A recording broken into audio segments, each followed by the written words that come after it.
Welcome. This is our next edition of Black Belt Newscast. It is November 28th, and we are live. I am in Marengo County, and I'm Cindy. I'm the publisher. I'm Todd. I'm in Dallas County, and happy Black Friday. Oh, Yeah. yes, Black Friday. Yeah. All this exciting stuff. Okay, so we always like to start out to say that all of our stories are coming from blackbeltnewsnetwork.com, and we are posting all the time. Even when it's Thanksgiving, we're still posting, even when it's Christmas. And you can sign up for our daily newsletter and get all the headlines for free at 3 o'clock every day. And this is the best way to know what's going on in your community and in your region. And it comes out at 3 o'clock. All of our content is free. We have no paywall. We are a nonprofit so that we can do this for you at no cost as a public service and as a community connector to make sure that everyone knows what's going on in their region and in their community, regardless of income. So we have so many stories to tell this week. Of course, it was a very busy week and week and a half in Marion, where the water line broke on Thursday, a week ago Thursday, leaving residents and businesses without water over the weekend. It was restored Sunday night, and Todd got out there on Monday, and you've got a pretty comprehensive report for us on how that went. Yeah, actually, like you said, it was a pump went bad, and the way the water systems work is pump from the wells, then pump from the treatment plant, the water into the tanks, and so they don't run all the time. And then the tanks create the pressure that fills the system. Unfortunately, a pump went bad because the system's so full of leaks that it went bad. Well, when the pump went bad, they couldn't fill the tank. Water was not available to the city. So there were water giveaways all over town. That one right there is at Piggly Wiggly. There's a truck loaded with water that brought from outside Marion into the city for folks that needed water. The pump was that had gone bad was replaced. They took it apart in pieces in the pump house, pulled it out of the ground. That's the pump house there. They lifted it, carried it out by a machine, trucks with a crane, and then they put the new pump in. There's the pieces of the old one being carted off. They put a new pump in through the roof of the pump house, and Mayor Dexter Hinton actually went live on Facebook with the video of this happening. The water has been restored, but in the meantime, they also tried to hook up with the county. And that's been a controversy for a while with the Perry County and City of Marion hooking up, because there's a lot of different issues with the, Marion sits high and the rest of the county is down low. Getting that solved, hooking the two systems together is not as easy as just pumping up, hooking a pipe together and turning the water on. They did attempt to bypass the Marion's treatment system, so they go straight into Marion's water system. According to Mayor Hinton, after 6 hours of trying, they couldn't get it to work. Although County Commissioner and Chairman Albert Turner Jr. said that they did hook the two together and it's available for the future. I'm not exactly sure which one of those is 100% accurate. So we've got a little more research that we're going to do to find out if that redundancy has been there. Although Mayor Hinton said that is the goal, is to have those two systems connected so that there is redundancy. But at this point, as of Sunday night, Monday morning, the water is restored in Marion. It's running clean and clear, and there is no problem. But the system, like so many small towns in the Black Belt, the system is so old and antiquated that a lot of these old pipes are leaky and breaking. And this is a problem we're finding in towns. I can remember years ago in Jackson, Alabama, had the same problem. Marion's having this problem. It's going to take a long time and a lot of money and effort to restore these pipes and to completely renovate the system so that this doesn't happen. But until then, it is quite possible that there could be more of these type situations where the water leaks, pipes break, and there is outages. So that's something just to be aware of. But putting that redundancy in place is going to be important to help cut down on any interruptions in the service. Yeah, we've been reporting about the efforts to redo the water line. Yeah. And we do have some stories out there about the efforts to redo and renovate. And the mayor did say it may not work. This may not last because the issues are so old, and Right. that the renovation of the system is probably the only way to ensure that it won't happen again. And they're doing that. It's just going to take a lot of time and a lot of money, because another thing too, you got to remember is when you're applying for, because most of this is being done by government grants. And when you're applying for these grants, that we well know at Black Belt News Network, it takes time to get those grants. And when you're dealing with federal government grants, there's even extended amounts of time and paperwork and red tape. So when you apply today, it could be a year or two before the money is available. And then you got to go through the process of bidding out the job and getting the part. And another problem that they were having is right now there's still a little bit of supply chain problems. So a lot of businesses and entities that are dealing with these government grants and trying to get construction work done are having problems getting materials. And so that's another issue that will help to slow down the progress of any of these water systems that are seeing any problems that they need to fix. Yeah, we're seeing these, towns are so small and they're shrinking in many cases. So tax revenue dollars are not as high, and you're serving so many small residents. It's something we can look at here in the Black Belt is consolidating efforts, regional efforts. Right. So we will talk about in the future. Yeah. Exactly. Yep. So hospitals around the country got a grade for their performance recently, and that includes our Black Belt hospitals. So the Whitfield is our hospital here in Demopolis. They received, and Vaughn received, a C grade, and this is from the hospital safety survey, and it's from the Washington-based group Leapfrog that does safety grades for all general hospitals in the U.S. And they are looking at the ability to protect patients from medical errors, accidents, injuries, infections, the largely preventative problems that lead to most of the deaths each year. So Whitfield's grade and Vaughn Regional's grade in Selma received a C. And this is for the fall 2025. This is the same survey score they got in the spring. And over the last 7 surveys, even going back, many years, Whitfield has earned a C. They even got a B in the fall of 24, but they also got a D in the spring of 24. So you'll see there's a lot of, ups and downs based on how things are going. And Vaughn, so they got 5 C's and even a B in the spring of 2023 and the fall of 22. So it kind of hovers right in the B's and C's. Whitfield actually had ranked high in some categories for problems with surgery, practices to prevent errors.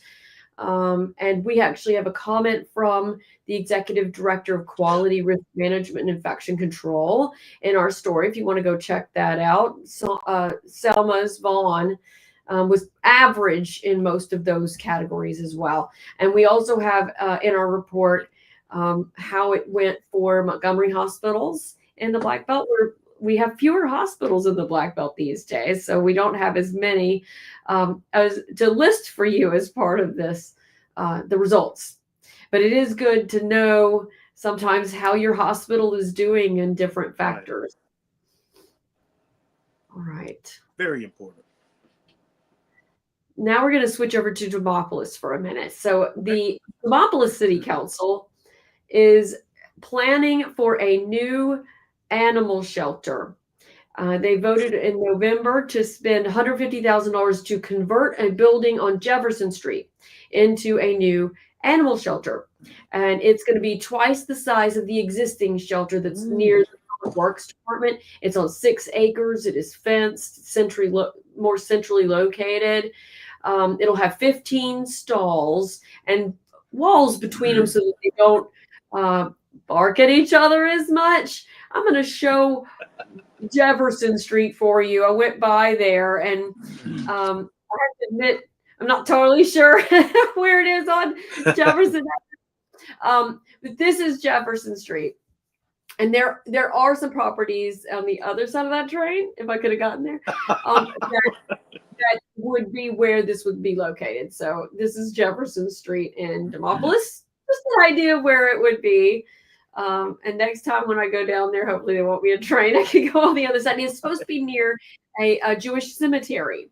So I have some better directions now when I head out there.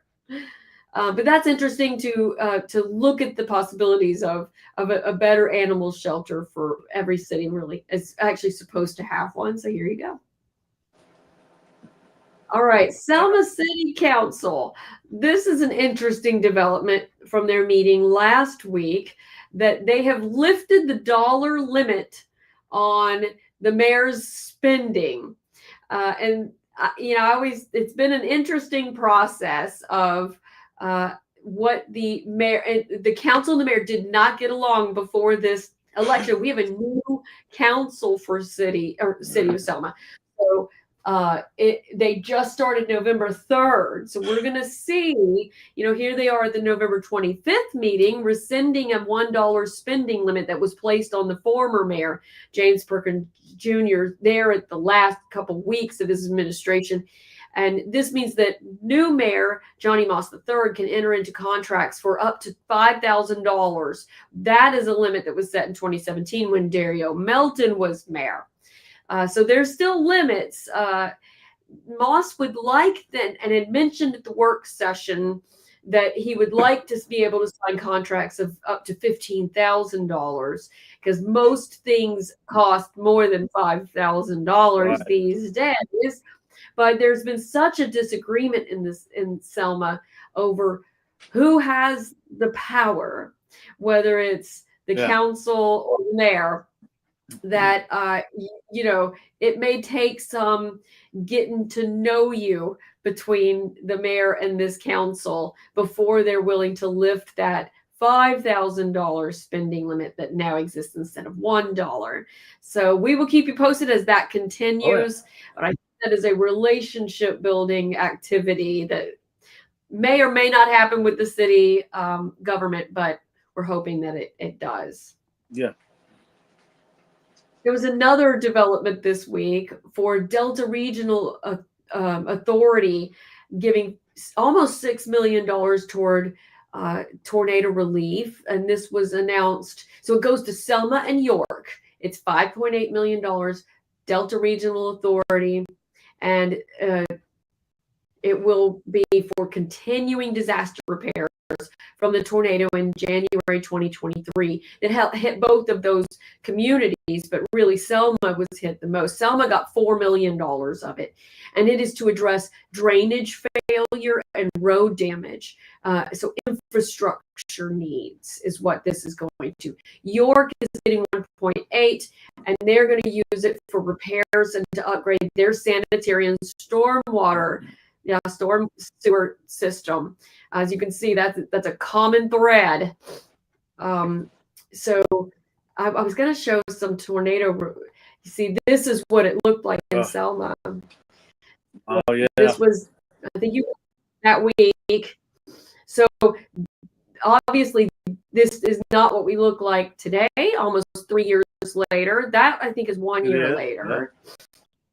Yeah. So clearly, there were a lot of needs this is dollars, so the $4 million given to Selma will make a big difference, but for infrastructure needs. Yep. Mm-hmm.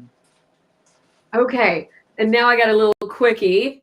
There was a really neat ceremony this week, and it was to pass the torch. And what I love about this is it's an acknowledgement of the new administration, but for the first ladies of Selma.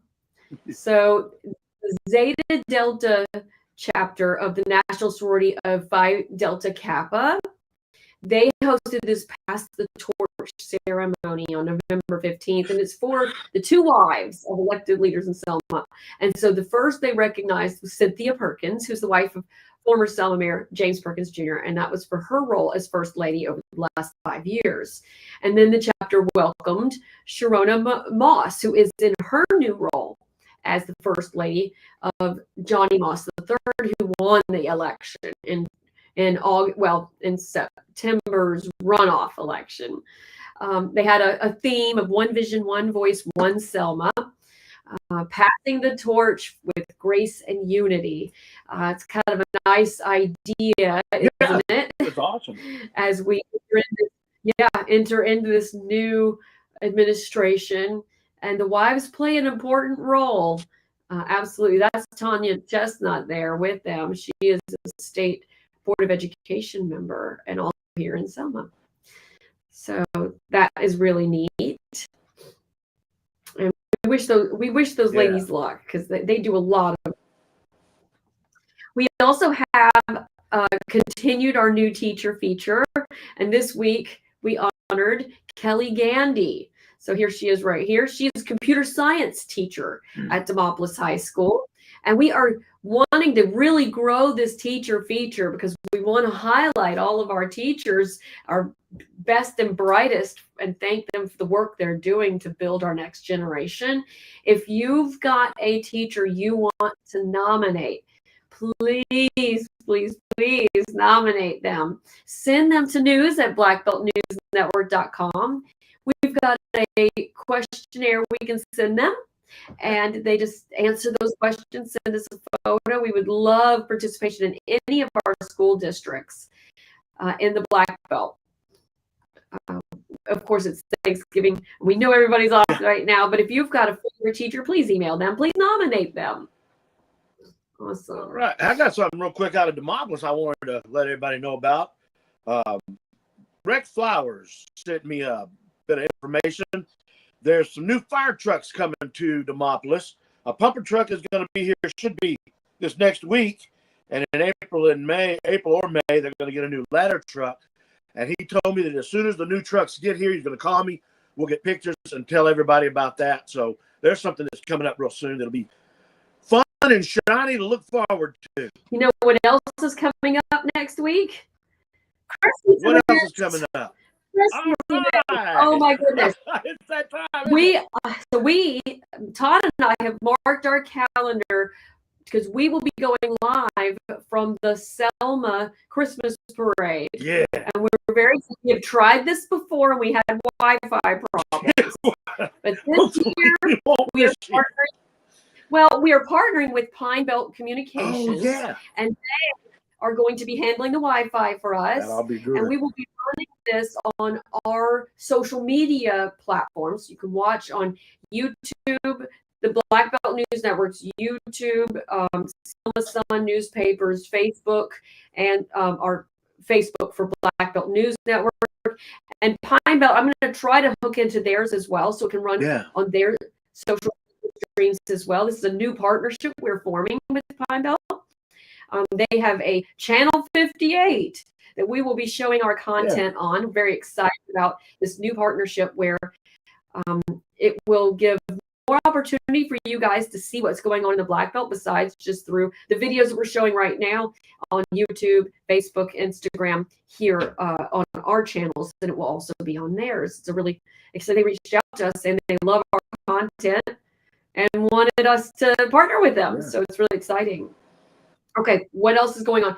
Next weekend, Christmas on the River right in Demopolis. big events, tons of events. There is the day parade that is Saturdays, and I can't here, and I love it. Yeah, my daughter's going to be in the parade. If you want to see the redheaded cheerleader in there for Demopolis High School, and then that night they will have the Christmas on the River itself, which is at night. It's all the actual river. They spend months preparing, and they do it every year. I love Christmas on the River.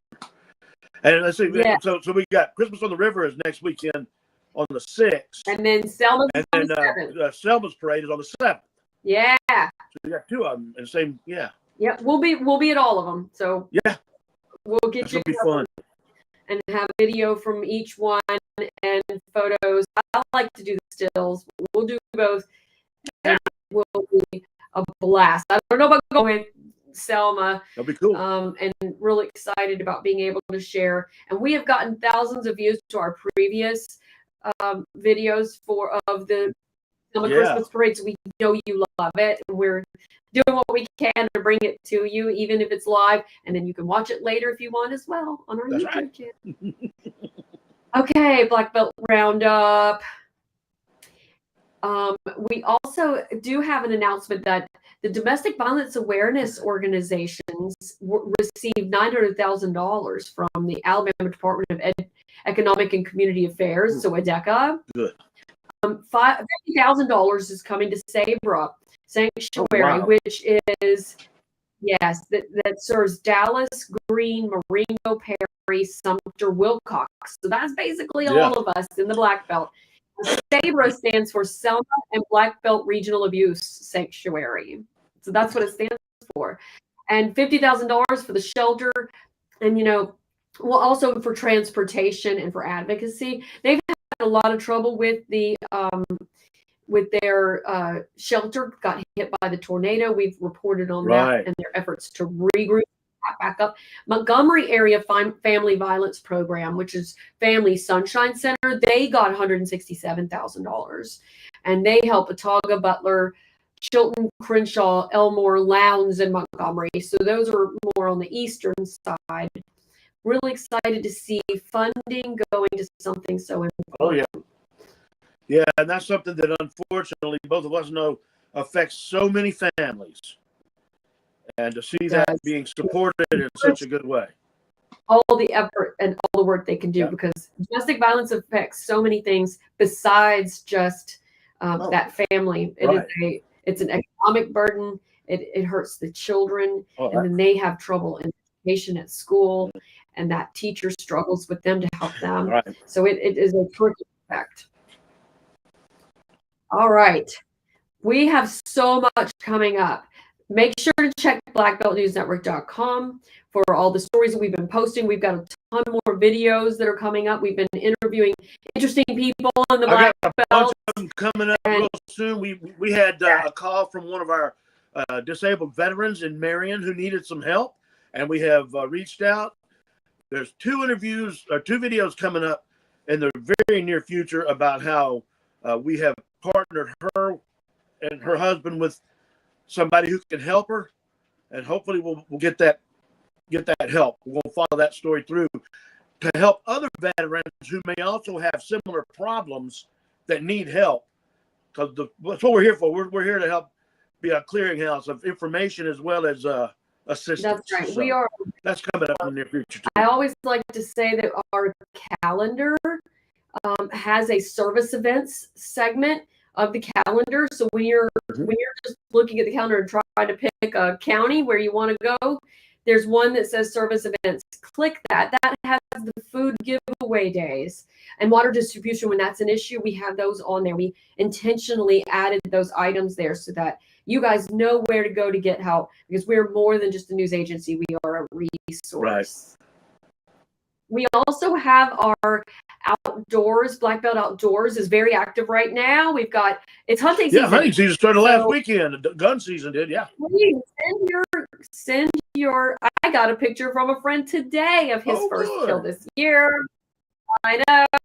So send it and post it online. Or we'll post it on our Facebook page. If you follow us at Black Belt Outdoors is what it's called on Facebook. We have a really good time with that, trying to grow that as we go. Make sure to make a donation. I always like to say that, as I said at the beginning, we are going nonprofit. I want to move this.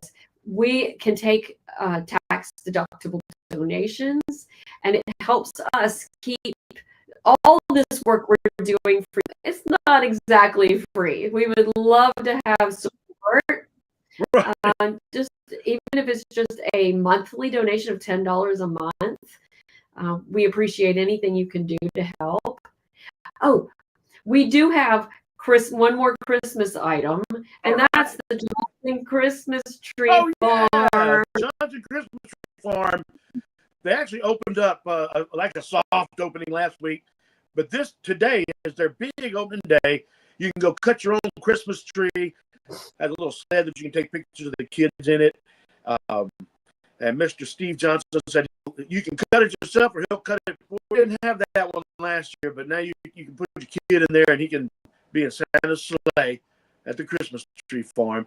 Inside, there's all kind of gift ideas, and they've got hot chocolate and hot cider, and just a fun place to go to get you in the Christmas spirit and in the Christmas mood. There's Mr. Steve Johnson right there. And one of the most important spots in that whole store right there is what Margie Johnson is showing us, the desk where the kids can write their letters to Santa. Put them in a little box for the North Pole Post, and they go straight to Santa Claus every night. And downtown Selma, they are doing, and I need to get into my area and put my snowman up. Yeah, that's a new thing that they're doing. It's the Selma Passport. I spoke with Sarah Aguido. She explained that there's 14 different businesses that are participating. You get a stamp in the passport, and on the 20th, there's some prizes available. We got a story about that and another story about SRA's facade decoration, and you're getting ready for Christmas. That's all at blackbeltnewsnetwork.com. So you can go read all the details. Sarah's phone number is there, too. If you have any questions, it's 407-9313-334, of course. All that is on blackbeltnewsnetwork.com, including a video about the Johnson's Christmas Tree Farm. And as Cindy said earlier, everything we talk about here is at blackbeltnewsnetwork.com. So go check it out to get all the details. The daily newsletter, 3:00. It costs you nothing. Yeah. When you go to blackbeltnewsnetwork.com, it'll ask you within the first 3 seconds. Just sign up for the email. It costs you nothing, and you will be informed about what's going on in your community. It's the best way to do it. Oh, we have so much going on. We can't wait to see you guys next week. It will be December. That's right. Can you believe it already? It's Already. Christmas time already. Yep. So we will see you guys next week. Tune in for our next episode. We'll see you then. Have a great week.